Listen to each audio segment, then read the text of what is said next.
If I were to ask you to close your eyes and imagine India's most trusted, premium, recognized spa chain in the country, which is the first name that will come to your mind?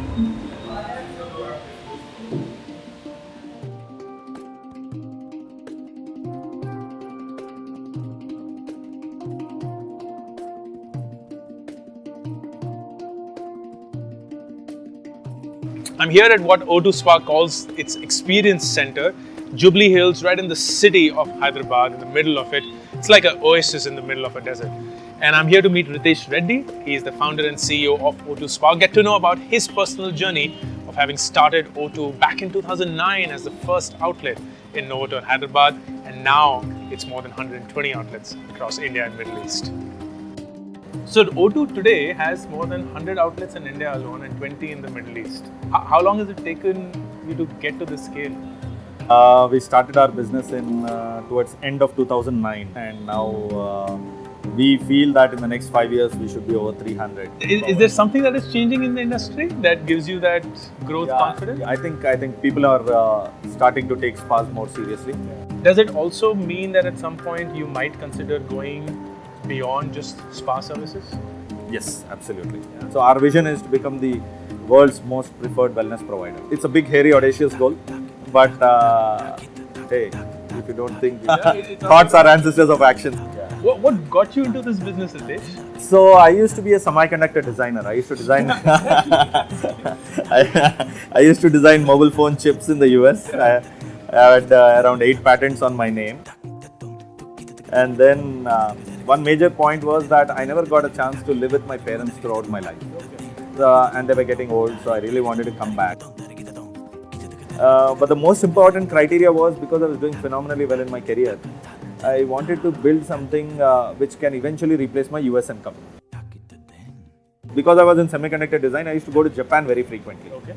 And spas in Japan are abundantly, it's an integral part of their culture. And I was there for a week all alone, had nothing to do. Okay. Then I visited a spa in my hotel, and that happened to be a Novotel in Osaka. Okay. So that's when it dawned on me that, hey, can I explore this? And I was on my way to India. So I immediately landed in Hyderabad, visited the first Novotel, got hold of the general manager and said, hey, would you like to explore a spa? Yeah. The guy was really astonished. Hey, how do you know we are thinking about setting up a spa? Oh, nice. It was only part of our executive committee meeting. I think the market was very nascent. So I was always having this dichotomy in my mind, whether do you position it at the low end of the spectrum or do you position it at the highest end of the spectrum? Yeah. There's always a saying that when you're at the lower end, it's very difficult to go up. From down up, it's very difficult to come down. So that was the whole idea behind positioning it in Novotel. And after we opened in 2009 and I had to scale fast. Yeah. I was getting uneasy, almost 4, 5 months, 6 months of without salary. I'd taken a huge downgrade in my lifestyle. Yeah. We used to have a Benz and a BMW in the US. Quit everything, took a rented house here, bought a used Zen car, Wow. then bought a Santro. Wow. I mean, it was also very interesting and nice to see your wife really supporting you through this whole endeavor. Sure. And typically you see Indian women don't like to come back to India because you have complete control on your house. Correct. That to coming and living with mother-in-law and father-in-law. I think that way I was extremely lucky. And you have 2 lovely daughters. Exactly, yeah. Which is even more so wonderful. True. So they are 6 and 8. At that time, we debated whether we were US citizens. So do we want to go back to the US and have our kids and come? Yeah. And we always felt no, we want to have Indian kids.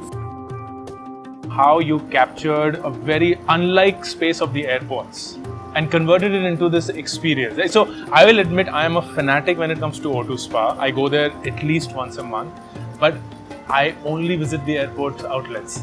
How did this idea come about? So it was very interesting when I opened our first store in Hyderabad Novotel. After I opened, I really was very hungry to scale. So I was flying to Mumbai or somewhere, I think, once. And then Hyderabad new airport had just opened. And there was a lot of dead space in the tail end of the terminal. So I saw that space and I said, hey, would it work here? And at that time, there were no airport spas globally at all. At that time, the airport, because it had just opened, there was too much of demand for space and everybody wanted to be present in an airport. And they did not have this whole understanding, will a spa work or not? So just to tell us no in a sweeter way. They just quoted an obnoxious price. Don't tell me you said yes to it. Yes, I did actually. Oh, wow. Because I said that, I took this philosophy that from Howard Schultz of Starbucks. He says, you always choose the most expensive location in a city. You never choose the most cheapest location. It's very counterintuitive, but the most expensive location is expensive for a reason. It's because you have the maximum footfall. So we went almost like a month and a half to 2 months back and forth trying to convince them. They thought, if I quote this price, it'll get out. I didn't, but I think persuasion and perseverance really won over them, and we got our first location there. It's also very interesting, how do you develop pricing strategy, right? So I was sitting in the counter and the pricing was not getting us anywhere in terms of break-even point. There were only a fixed set of customers that would come in. So 3 weeks later, 4 weeks later, I literally doubled down the price. I felt, can I see if I can try and double down the price? So I just went to my desktop, changed the price, printed it back and put it at around 5:30 in the evening. All of a sudden I see my sale has doubled for that day. So then I realized, oh my lord, this business is price inelastic. That's because it's only a very small segment of the population that you are going with. So from the original price, I think we are 4 times more expensive now. Something that people will not know about you is that you also run a pretty large skills school. Correct. And you also run an educational institution, 3 schools in Hyderabad itself. True. How did that come about?